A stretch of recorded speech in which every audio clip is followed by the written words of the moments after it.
We've still got some snowflakes that are flying, but I want to show you the old top 5 list.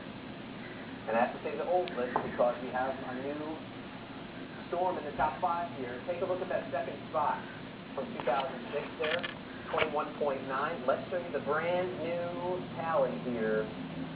And this is so far. January 12th, 2011, 24 inches. February 9th, 2013. We should probably say 9. There's a fire truck with chains. 22.3 inches. We are so close from having the top snowstorm ever. There's a plow out of their perspective. And it's hard to tell, but there's snow on either side, almost as tall as the actual plow.